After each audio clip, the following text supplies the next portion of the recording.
Welcome to the December 11th, 2025 Team Kentucky Update. We're going to start where we always start, by talking about Kentucky's economy.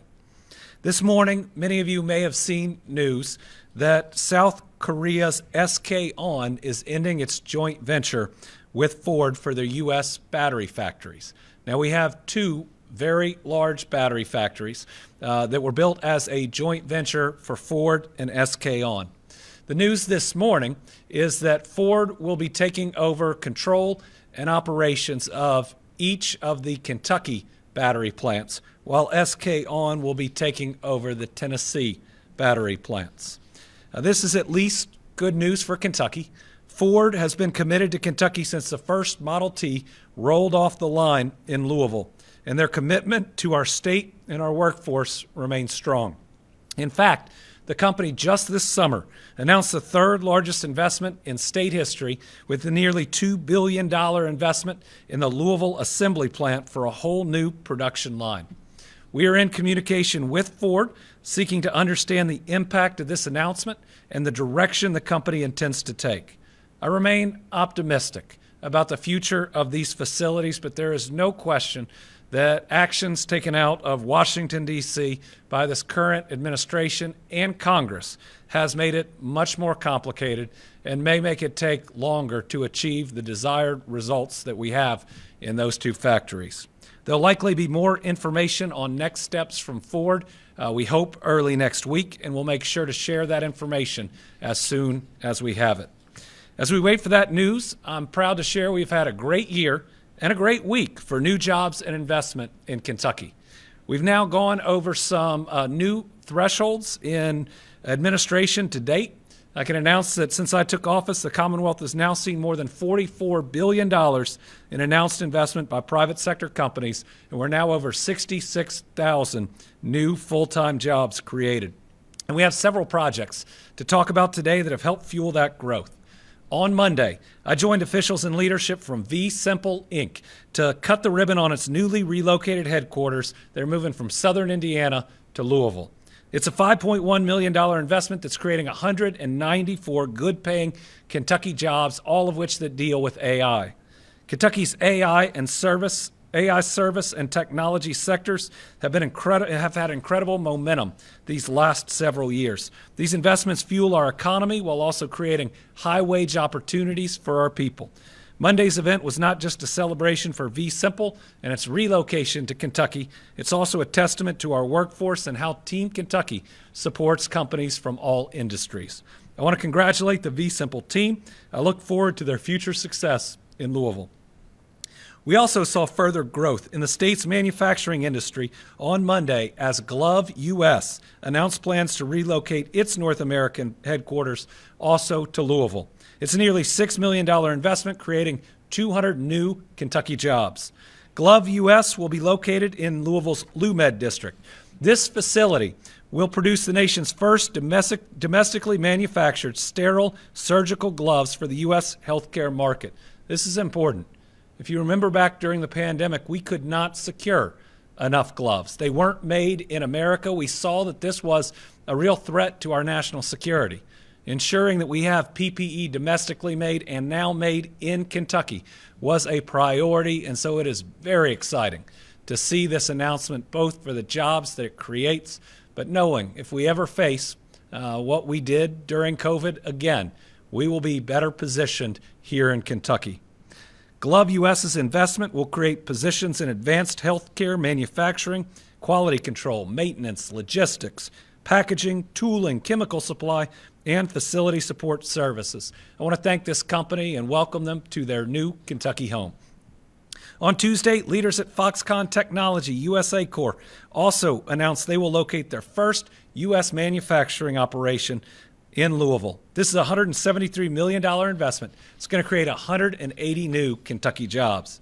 Kentucky's long, successful history of working with international companies has led to billions in economic investment and countless job opportunities over the years. I want to thank FTC USA's leadership for choosing Kentucky for their U.S. operations. I also joined leaders at Toyota Boshuku on Tuesday to celebrate the ground opening of an amazing facility. It is a state-of-the-art $225 million manufacturing facility in Hopkinsville. The best part is it's going to create 157 full-time jobs. I think they were up to 130 at the ribbon cutting. The new facility is a smart plant, implementing technologies to create a more efficient and responsible operation. That also means there's less wear and tear on the workers, and it's creating seats and parts for RAV4 sold throughout the world. I was proud to celebrate with TBWK and this incredible investment in Hopkinsville and the Western Kentucky region.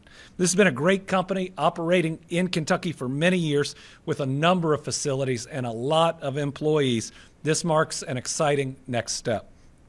And just this morning, several new projects were approved by the Kentucky Economic Development Finance Authority, and this was a good month. This morning, 12 prospective new location expansion projects were approved for performance-based incentives totaling there's a total investment of up to $906 million in potential new investments and up to 2,063 full-time jobs across the state. That is $906 million in potential investments and 2,063 new full-time jobs. Today's approvals include Stored Inc. in Boone County, $41 million, 539 jobs. Homegrown Lifting Company in Jessamine County, 425,000, 20 jobs.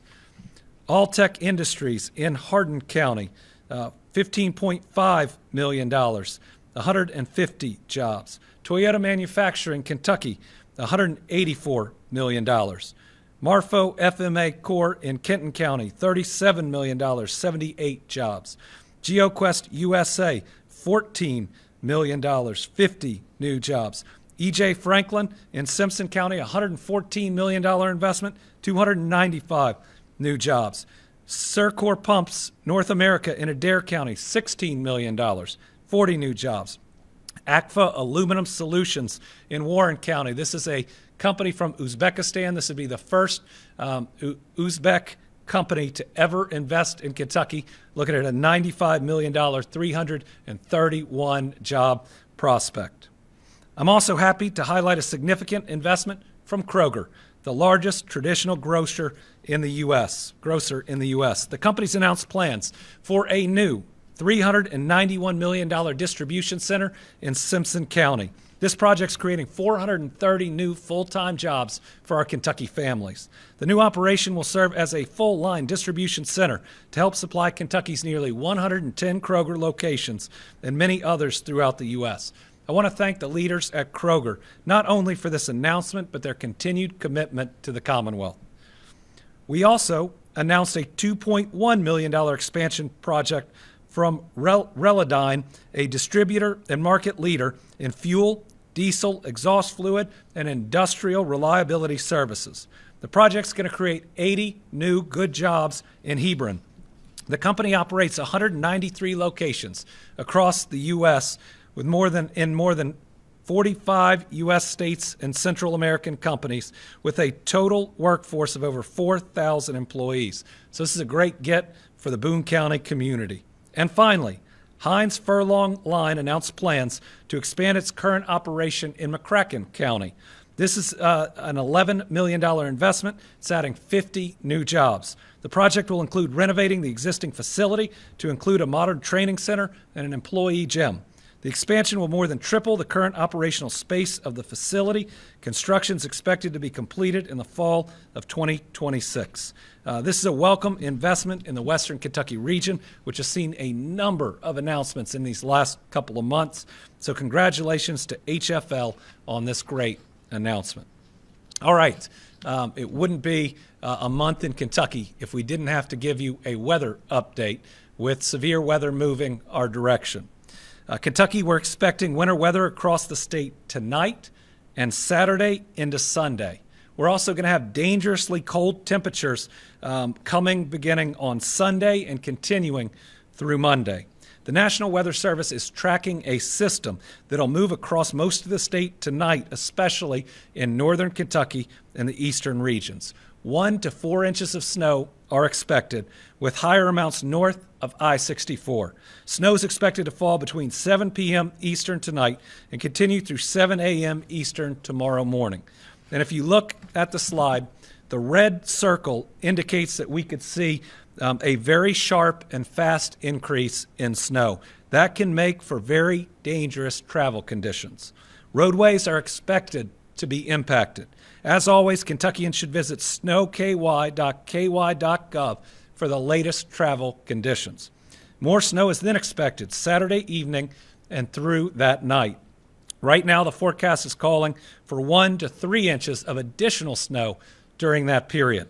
And following that system, dangerously cold temperatures are moving into the region Sunday. Wind chills will be below zero or near zero for most of the state.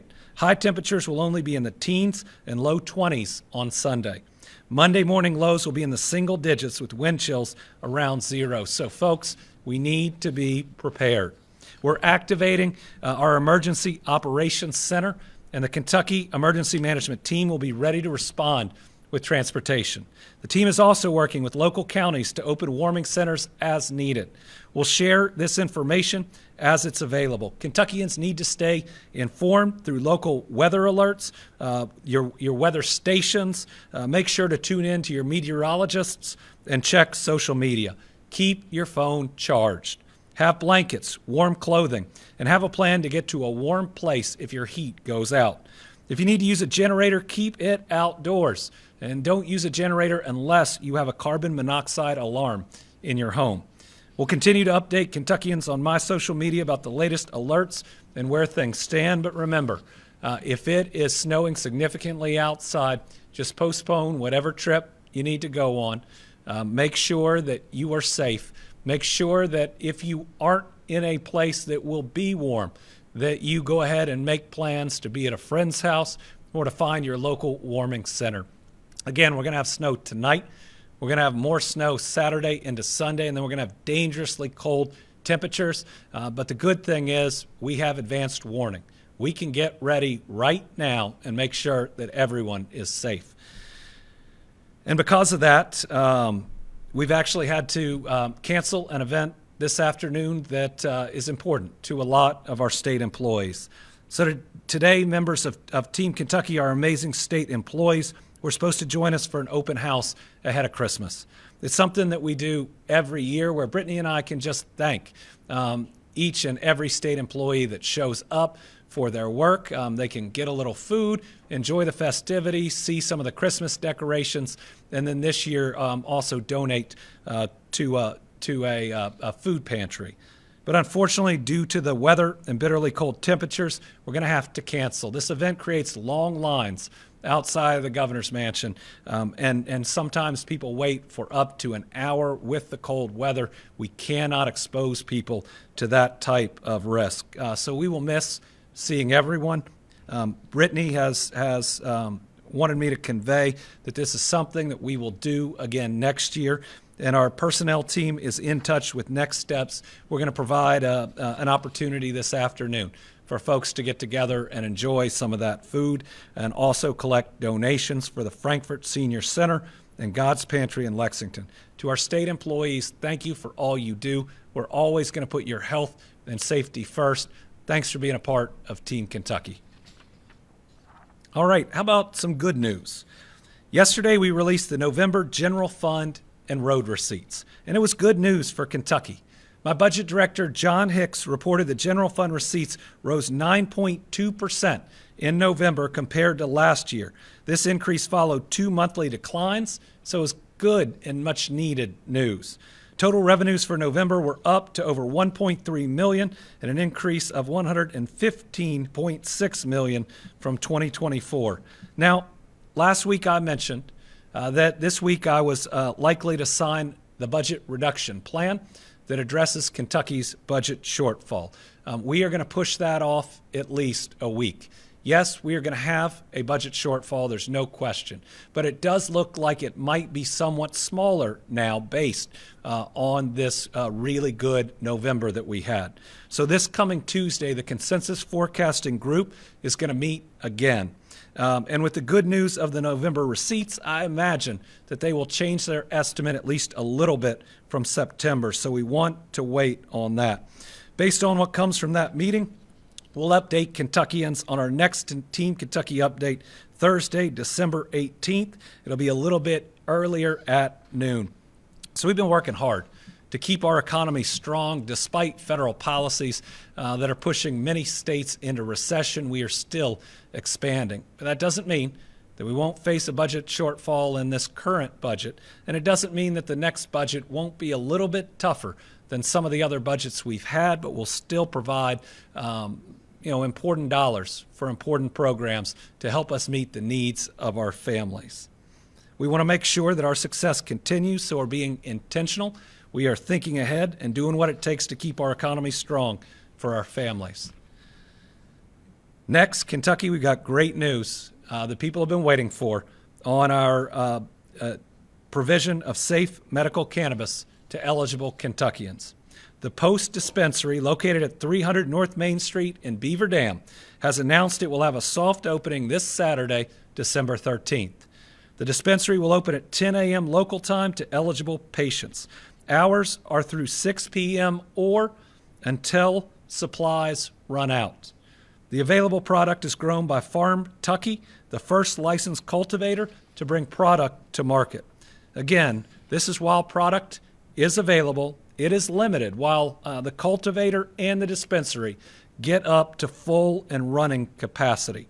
This news makes Saturday the first day that safe, regulated medical cannabis is available to patients, and it makes the Post our first fully approved and licensed medical dispensary in the state. Our priority is ensuring Kentuckians suffering with serious medical conditions like cancer, PTSD, MS, and others can now have access to safe medical cannabis. We'll keep sharing news as it becomes available, but we made a promise, one we're keeping. So as a reminder, this Saturday will be the first day that medical cannabis is available to patients that are certified, but there will be a limited supply that we expect to run out on Saturday, but this shows certainly what's coming and is a big mark that we have now hit in this program. All right, next we've got a lot of great news, or have had a lot of great news, for our Pre-K for All initiative. And some good news came this week. On Monday, the Kentucky Association of School Administrators, or CASA, sent a letter to the General Assembly urging them to expand access to Pre-K for all Kentucky 4-year-olds this budget session. CASA represents 3,300 education leaders across the Commonwealth.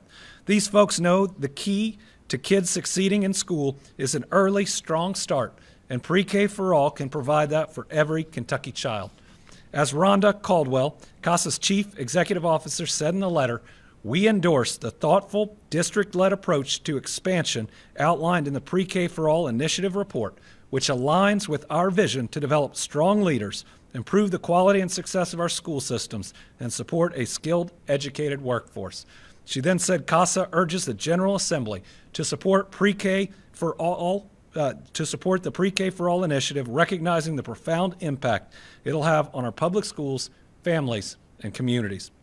CASA's support follows the endorsement of 44 local and regional chambers of commerce and their presidents last week. We've also had 63 county judge executives, 34 mayors, and the Kentucky Association of School Superintendents endorse Pre-K for All. And over 65,000 Kentuckians have written their state legislator.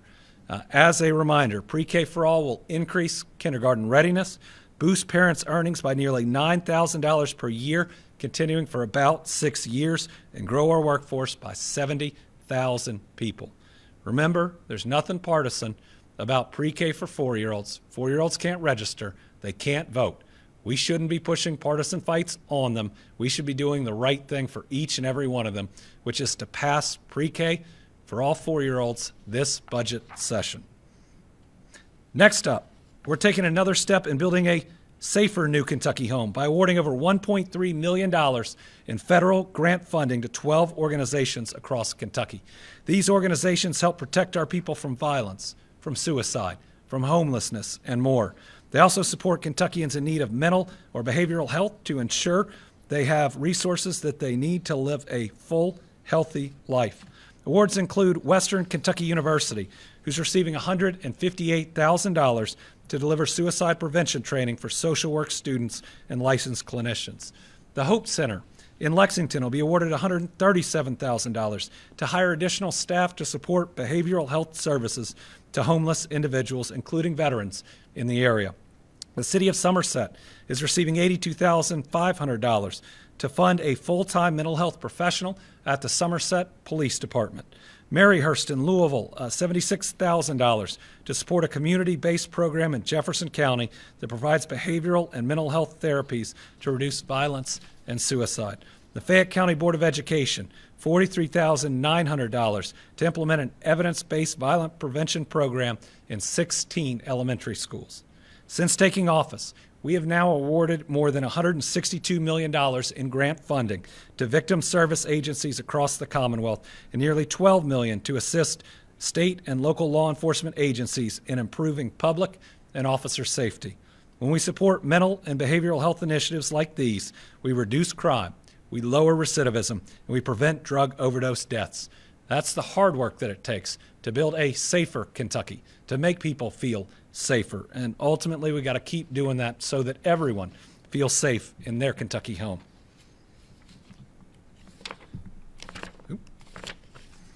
This week, we also marked the 4th anniversary of the Western Kentucky tornadoes.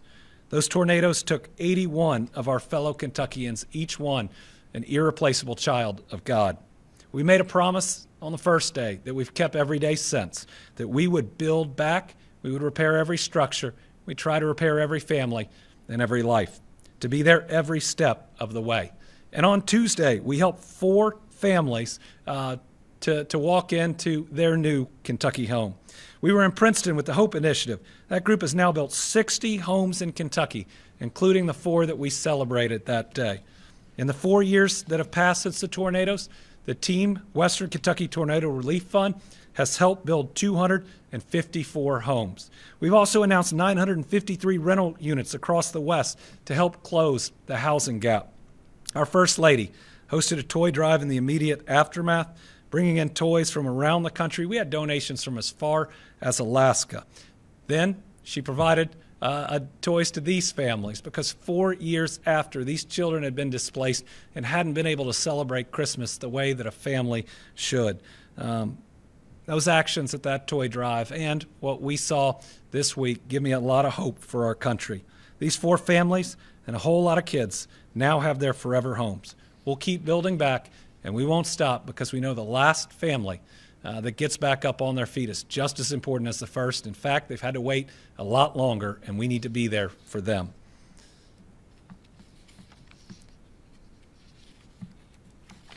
All right.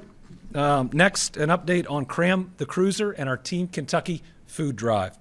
This year's been hard on a lot of Kentuckians.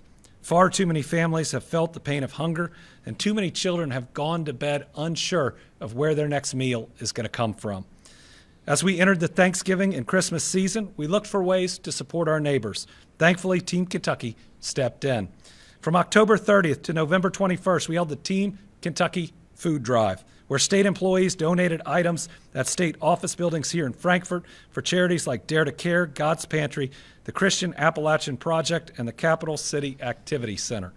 I'm proud to share that together, over 12,000 items were donated.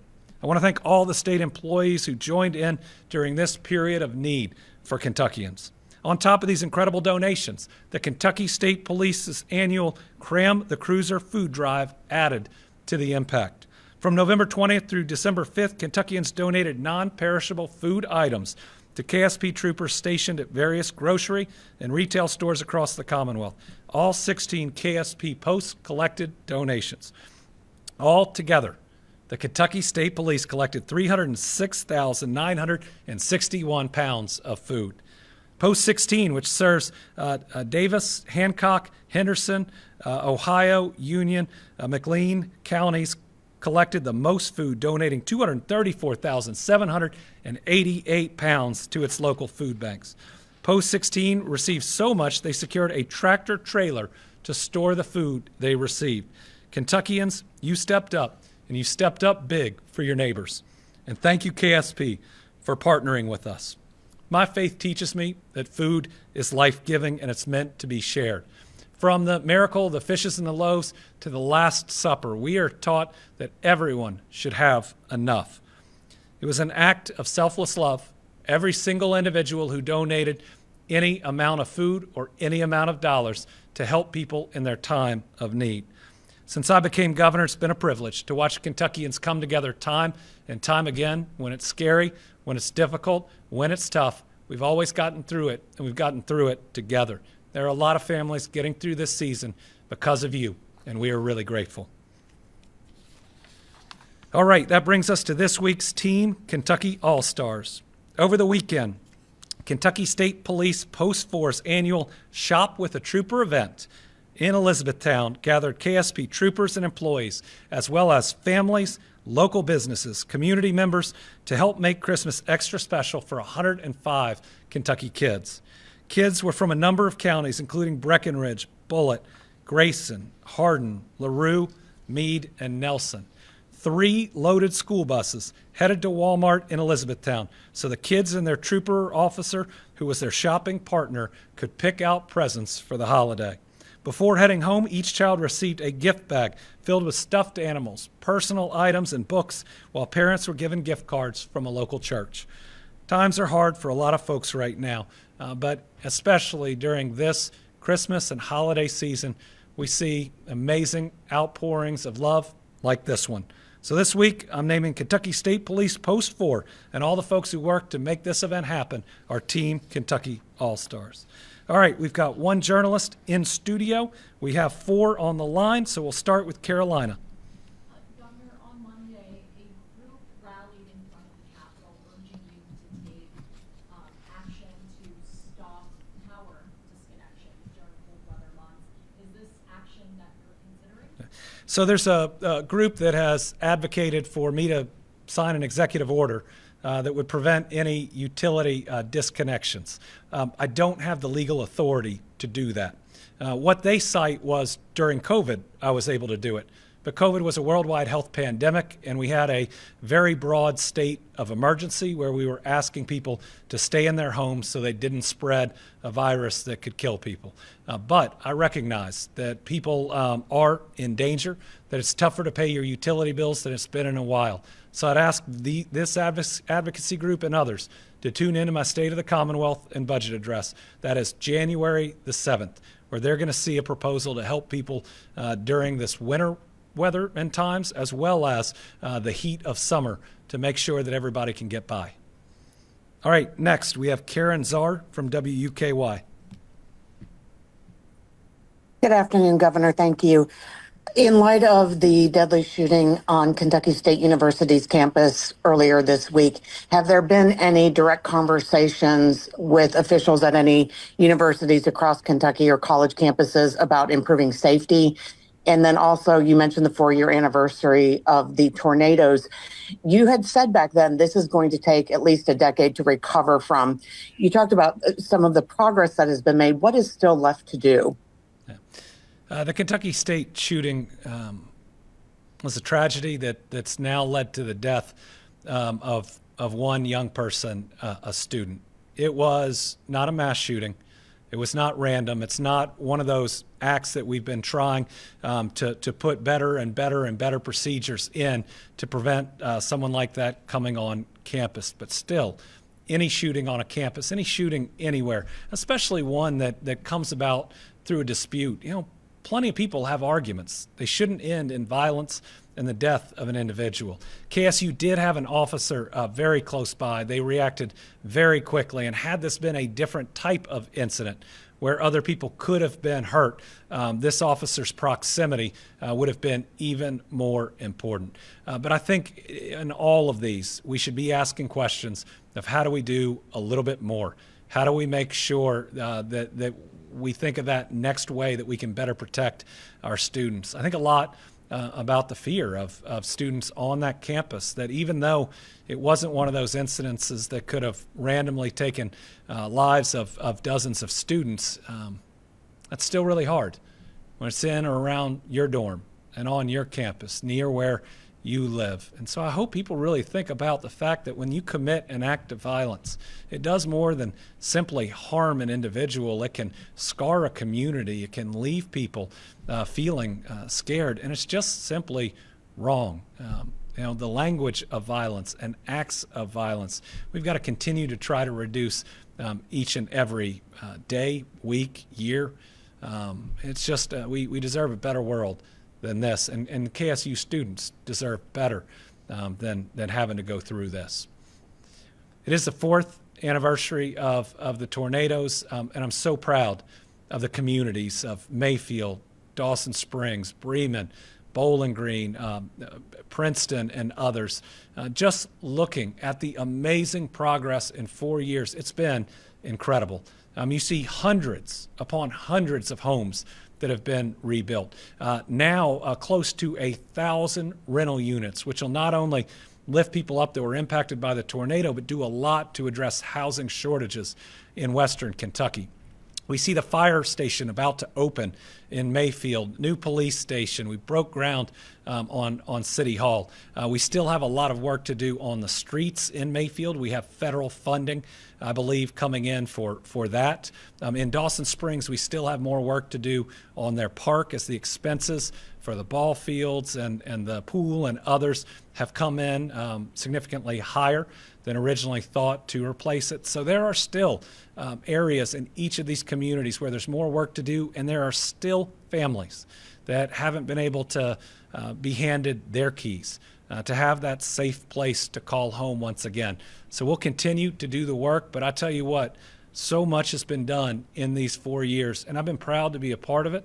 But these local leaders in these communities, some elected, some not, some just volunteering their time, it's been nothing short of incredible. It's another act of love where you see neighbors helping neighbors, not worrying about their political party or anything else, just seeing people in need and helping them and not giving up for 4 straight years. I'd like to think if people in an area hit by a natural disaster can show love for each other for 4 straight years, this country can show a little bit of love for each other as well. McKenna Horsley, Kentucky Lantern.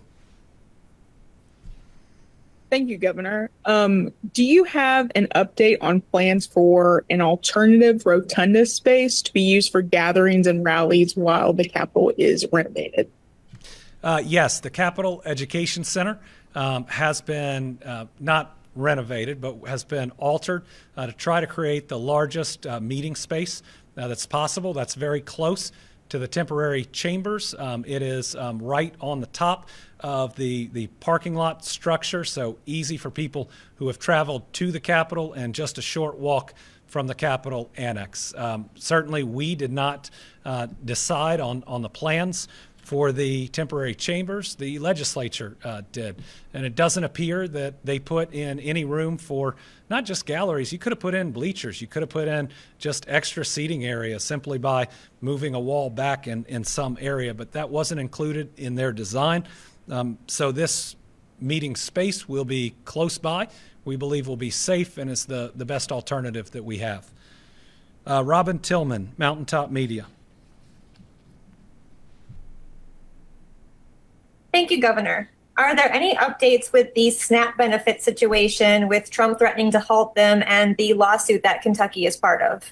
Right. SNAP benefits continue for Kentuckians, and I'm going to make sure they continue for Kentuckians. You know, this president became the first president in history to refuse to pay SNAP benefits during a shutdown.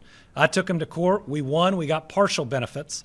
And then when a court ordered him, no, pay full benefits, he actually went to the Supreme Court so he could not feed people, using starving Americans as leverage in a political dispute. Then we come out of the shutdown, and he's willing to do it again. He's telling states that if you do not share the personal protected information of every single one of your Kentucky citizens that's on SNAP. Just give it to the federal government for whatever they want.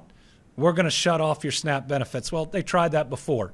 This time they're saying it's for fraud. Last time they said it was for immigration. It's still the personal information that is protected of every Kentucky citizen. They're not entitled to it. We went to court. We got an injunction saying they couldn't turn off SNAP benefits. Now they're trying again. We will fight them. We will beat them again. We'll certainly follow any court order that comes out. I'm not going to let the federal government cut off people's SNAP benefits. I believe in feeding people, and starving Americans should never be used as political leverage. We should always put our American people and having enough to eat first. And finally, Isaiah Kim Martinez. Thank you, Governor. Back to the Blue Oval SK news. You used the words optimistic to describe sort of the path forward, but are you confident those two Glendale plants will stay open, will keep operating, at least the one, and will they keep making EVs specifically for Ford? Well, I can't get in front of Ford announcing its plans. It's making decisions really as we speak, but Ford has been a great partner to Kentucky, and we're going to work with them to get the best outcome and result that we can. But these are two very valuable buildings. There aren't many buildings in the world that size that you can do this level of sophisticated work in. In many ways, they're some of the largest clean rooms in the world. And so I am confident that there will be activity in at least Kentucky 1 in our future. What that activity will be, whether it will take longer to ramp up, that we've all got to work through. I'm still amazed that the president would push through such a job-killing bill that cut subsidies and grants that companies and people had relied upon. That didn't happen in the past. You could change policy going forward, but you didn't pull the rug out from under people. And it's really disappointing that Brett Guthrie, who has 3 EV plants in his district, would be the one that champions it, pushes it through, and doesn't make any changes at all to protect those plants. So if we have people that lose their jobs, or jobs that are not created, your own congressman did it to you, and that's really, really wrong. Your governor's going to do his best. I'm going to do my best to make sure we have as many jobs at those facilities as possible. This idea of everything in D.C. just run to your team of R versus D, that's wrong. My team is Team Kentucky. All of our families, I will always put you first. All right, everybody, thank you very much. We'll be back next week at noon with more news. Everybody be safe through this weekend. Remember, snow coming tonight, snow coming Saturday and into Sunday, dangerously cold temperatures late Saturday through Monday. Be prepared. Thank you very much.